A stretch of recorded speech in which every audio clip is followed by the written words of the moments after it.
Indo British advanced pain clinic, నొప్పి మాయం, surgery దూరం. For appointments 9155515563.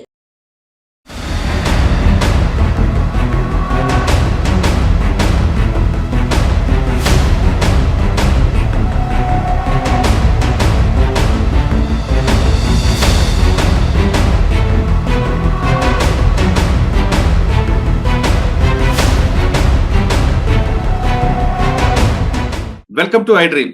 ఛత్తీస్గఢ్ రాష్ట్రంలో మావోయిస్టులు నిర్మూలనకే లక్ష్యంగా సాగుతున్న పోలీసులు ఒకవైపు ఎన్కౌంటర్లు చేస్తూనే మరోవైపు డంపులు స్వాధీనం చేసుకోవడం, సరెండర్ ని అమలు చేయడం చేస్తున్నారు. ముఖ్యంగా కొండగాం జిల్లాలో అక్కడ యంగ్ అండ్ డైనమిక్ ఆఫీసర్ ఎక్కువగా సరెండర్ పాలసీని ఇంప్లిమెంట్ చేస్తూ అక్కడ అజ్ఞాతులు ఉన్న మావోయిస్టులందరూ తీసుకురావడం, సరెండర్ పాలసీని ఇంప్లిమెంట్ చేయడం, వాళ్ళకి జనజీవన స్రవంతులు కలపడానికి ఎక్కువగా ప్రాధాన్యత ఇస్తున్నారు. అదొక్కటే కాకుండా డంపులు స్వాధీనం చేసుకోవడం, తుపాకులు తీసుకొచ్చి ఆ సరెండర్ చేయడం అంటే మావోయిస్టు పార్టీకి పెద్ద దెబ్బ తగిలేదని చెప్పుకోవచ్చు. ఒక 2 రోజుల క్రితం ఛత్తీస్గఢ్ రాష్ట్రంలో జరిగిన కూంబింగ్ లో ఒక డంప్ దొరకడంతో దాదాపు ఎక్కువ బర్మా తుపాకులు, అదేవిధంగా మందుగుండ సామాగ్రి దొరికింది. అంతేకాకుండా ఒక ముఖ్యమైన వ్యక్తిని, ఉసండి లాంటి వ్యక్తిని కూడా సరెండర్ చేయించిన యంగ్ అండ్ డైనమిక్ ఆఫీసర్ ఈ రోజు మన గెస్ట్. ఆయన అడిగి చాలా క్లారిటీగా ఛత్తీస్గఢ్ రాష్ట్రంలో 2026 సరికి మావోయిస్టు నిర్మూత రాష్ట్రంగా ప్రకటించడంలో దానికి ఎంతవరకు వాళ్ళు కృషి చేస్తున్న విషయాన్ని సార్ అడిగి తెలుసుకుందాం. సార్ నమస్తే అండి. నమస్తే మురళీధర్. నమస్తే. ఇప్పుడు మనం చూస్తున్న ఆఫీసర్ అక్షయ్ కుమార్ గారు, తెలుగు ఐపీఎస్ ఆఫీసర్, ఇక్కడ నుండి ఛత్తీస్గఢ్ వెళ్ళి అక్కడ తన ప్రతాపాన్ని, తన పడ్డ కష్టాన్ని చాలా క్లియర్ గా చూపిస్తున్నారు.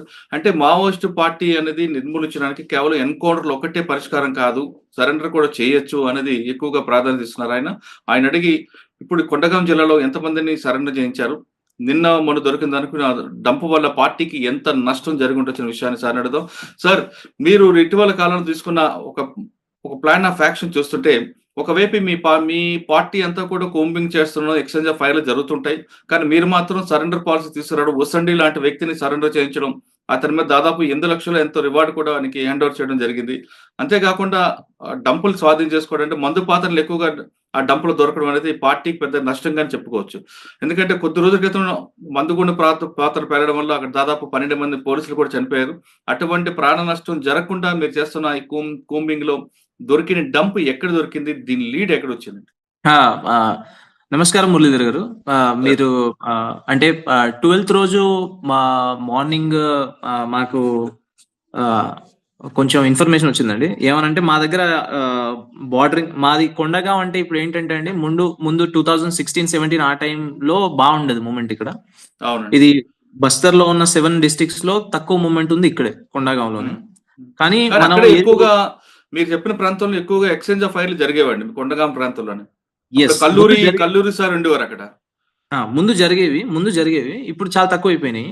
ఇది అంటే ఇప్పుడు మీరు బస్తర్ లో ఉన్న 7 డిస్ట్రిక్ట్స్ లో తీసుకుంటే, బస్తర్ రేంజ్ లో ఉన్న 7 జిల్లాల్లో తక్కువ మూమెంట్ కొండగాంలో ఉందని చెప్పొచ్చు. అండ్ ఇక్కడ 90% of the district is now safe for moment.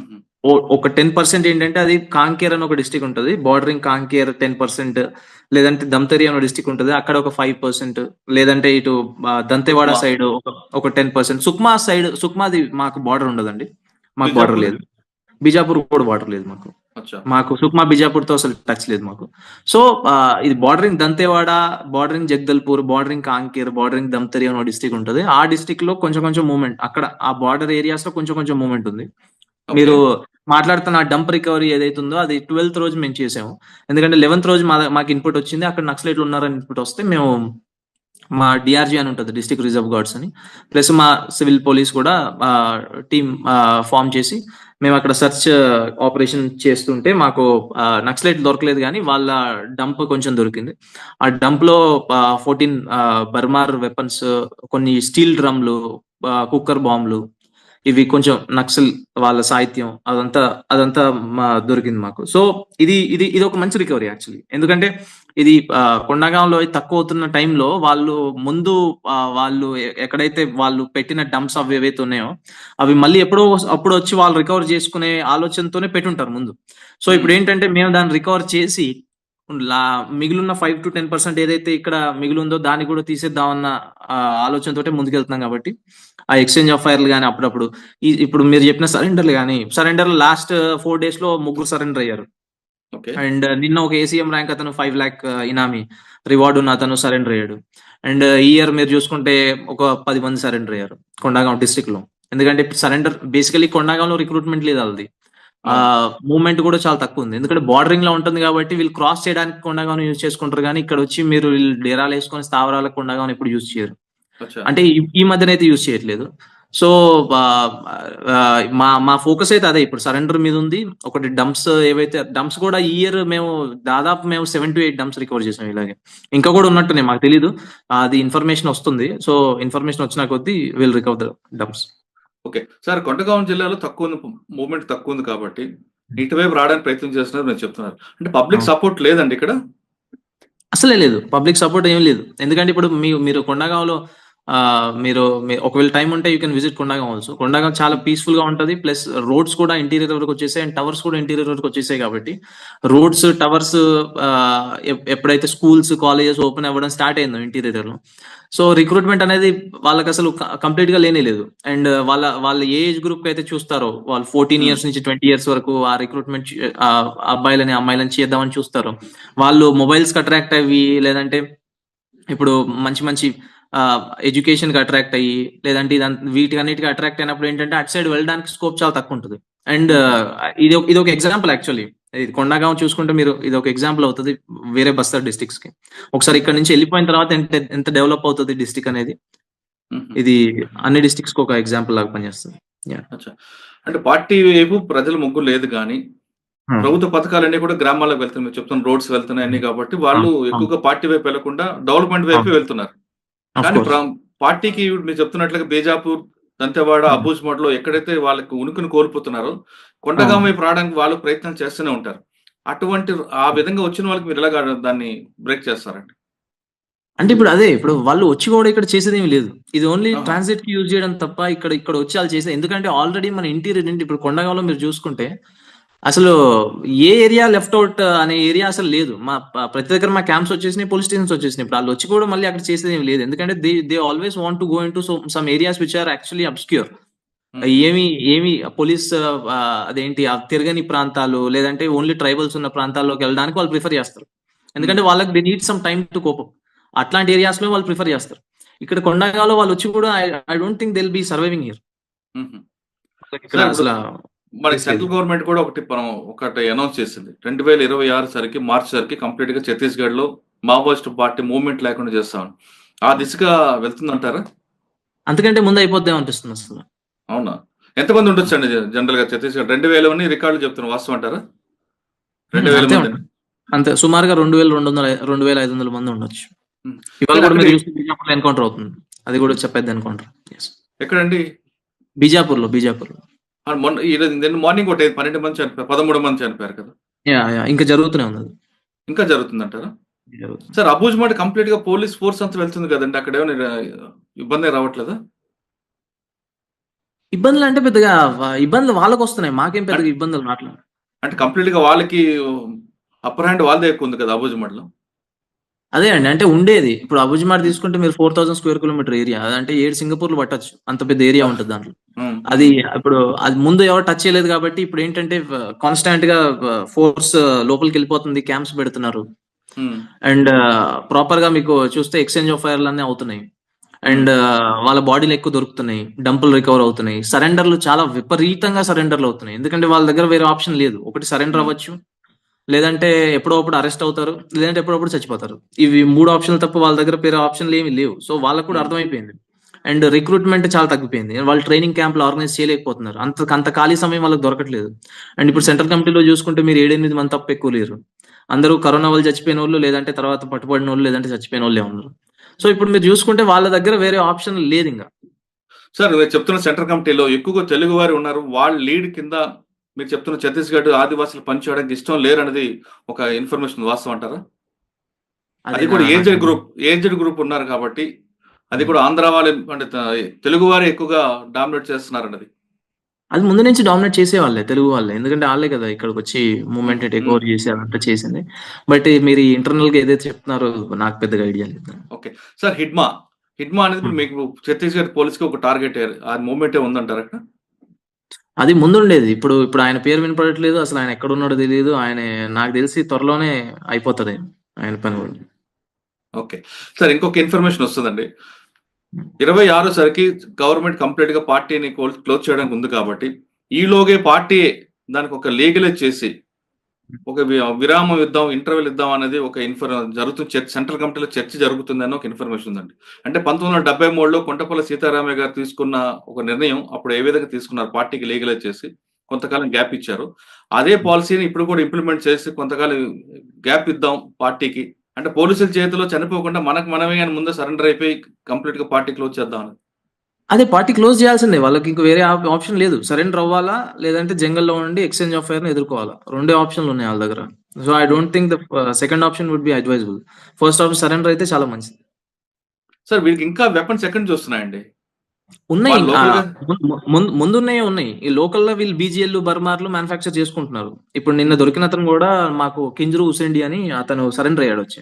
అవును. అండ్ అతను వెపన్ ఏం తీసుకొని రాలేదు, కానీ అతను టెక్నికల్ టీమ్ లో పనిచేసేవాడు. ఈ బర్మార్లు బీజీఎల్ ఇవి మ్యానుఫాక్చర్ చేయడంలో అతను ఈ కాంకేర్ అనే ఏరియాలో పనిచేస్తా ఉంటాడు ఎక్కువ. సో అతను కూడా చెప్పింది అదే, ముందుతో కంపేర్ చేస్తే అసలు వాళ్ళ దగ్గర ఏమీ లేదు, ఇప్పుడు చాలా తగ్గిపోయినాయి. ముందున్నవే యూజ్ చేస్తున్నారు, బుల్లెట్లు కూడా ఉండవు, చాలా తగ్గిపోయినాయి. Yes. సార్ ఫండ్ ఎక్కడి నుంచి వస్తుందండి వాళ్ళకి? ఫండ్ అదే ఇప్పుడు ముందు కాంట్రాక్టర్ల దగ్గర నుంచి, టెండుపత కాంట్రాక్టర్ల దగ్గర నుంచి, వాళ్ళ దగ్గర నుంచి, వీళ్ళ దగ్గర నుంచి వచ్చేది. బట్ ఇప్పుడు గవర్నమెంట్ ఒక మంచి డెసిషన్ తీసుకుంది. ఎందుకంటే ముందు ప్రైవేట్ వాళ్ళు పర్చేజ్ చేసేవారు, ఇప్పుడు గవర్నమెంటే పర్చేజ్ చేస్తుంది ఇక్కడ నెక్స్ట్ టెండుపత సీజన్ నుంచి. సో నాకు తెలిసి ఆ వచ్చే ఫండ్ కూడా పోతుంది. ఇంకా వాళ్ళ దగ్గర ఇంకా వేరే ఆప్షన్లు లేవు. ఓకే సార్, ఫైనల్ గా చెప్పండి, మీ దగ్గర సరెండర్ అవడానికి వచ్చిన వాళ్ళందరికీ కావాల్సిన పాలసీలు ఇచ్చి వాళ్ళకు సరెండర్ పాలసీ ఇంప్లిమెంట్ చేస్తారా, లేదు కేసులు పెట్టి జైల్లో పంపిస్తారా? అసలు సరెండర్ అయిన వాళ్ళని ఎవరిని మేము జైల్లో పంపం. అసలు అబ్సల్యూట్లీ అది పైనుంచి మాకు ఆర్డర్. సరెండర్ ఒకసారి అయితే వాళ్ళని బాగా చూసుకోవాల్సిన రెస్పాన్సిబిలిటీ మాది. మీకు ఎవరైనా మెయిన్ టార్గెట్ ఉన్నారండి? మరి ఇప్పుడు టార్గెట్ నేను అట్లా టార్గెట్ ఏం పెట్టుకోను, ఎవరు దొరికితే వాళ్ళు. అందరూ ఈక్వల్. నేను ఎమోషనల్ గా ఎప్పుడు రియాక్ట్ అవ్వను. ఇతను టార్గెట్ పెట్టుకొని రివెంజ్ మోడ్ లో వెళ్ళడం అట్లాంటివి ఏమి ఉండవు. నక్సల్ అంటే నక్సల్, అందరూ సేమ్. కరెక్ట్ గా కొంతమంది ట్రబుల్ మాంగర్స్ ఉన్నారు కదండి, అందులో మీకు ఎవరు ఉన్నారా? అట్లా ఎవరు ఉన్నారు? నాకు అందరూ ట్రబుల్ మాంగర్స్, అందరూ ఈక్వల్. అంటే సెంట్రల్ కమిటీ ఏమని అది పార్టీ మెంబర్ నుంచి మొదలుకొని సెంట్రల్ కమిటీ వరకు అందరినీ we look at the same way. Okay sir, party మీకు ఛత్తీస్గఢ్ గవర్నమెంట్ మంచి డెసిషన్ తీసుకుంది, ఖచ్చితంగా 2026 తీసుకొద్దామని. అంటే పర్టికులర్ గా ఇటువైపు పోలీసుల వైపు నుంచి అటు అన్నల వైపు మధ్య నలిగిపోతున్న ఆదివాసీలకి అభివృద్ధి కోసం మంచి కార్యక్రమం చేస్తుంది. ఆ ప్రోగ్రామ్స్ అన్ని కూడా గ్రౌండ్ లెవెల్ వెళ్తున్నాయి అనుకుంటారా? 100% వెళ్తున్నాయండి. ఇప్పుడు అంటే మేము ఇంత ఫ్రీక్వెంట్ గా మూవ్మెంట్ జంగల్లోకి చేస్తామని మేము ఎప్పుడు ఊహించలేదు అసలు. అంటే మొత్తం మేము ఎవ్రీ వీక్ విలేజ్ లోకి వెళ్ళి మొత్తం నేను మా కలెక్టర్ గారు వెళ్ళి మొత్తం డిస్ట్రిక్ట్ అడ్మినిస్ట్రేషన్ తీసుకెళ్లి క్యాంప్స్ పెట్టడం, వాళ్ళకి ఏం కావాలో చూడడం, వాళ్ళు కూడా ఫస్ట్ టైం గవర్నమెంట్ ని చూడడం, ఇట్లాంటి స్కీమ్స్ లో వాళ్ళు పాలు పంచుకోవడం, ఇవన్నీ అసలు అది వాళ్ళు కూడా ఎప్పుడు అనుకోని థింగ్ ఇదంతా. వాళ్ళకు కూడా ఇది చాలా బాగా అనిపిస్తుంది, ఎందుకంటే ఇన్ని బెనిఫిట్స్ ఉంటాయని వాళ్ళకు కూడా అసలు ఐడియా లేకుండా ఎప్పుడు. ఓకే, అంటే అడవుల్లో కూడా మీరు టీవీలు పెట్టి వాళ్ళందరూ కూడా మొబైలైజ్ చేస్తున్నారట కదా? అదే, అంటే ఇప్పుడు టీవీలు అనేది ఒక రెడెండెంట్ టాపిక్ అయిపోయింది. ఎవరి దగ్గర అయినా మొబైల్స్ ఉన్నాయి, టవర్స్ వచ్చేసినాయి. అసలు ఎవరు నాకు తెలిసి టీవీలు చూడట్లేదు ఇప్పుడు. మొత్తం అందరు యూత్ అంతా మొబైల్లో ఉన్నారు.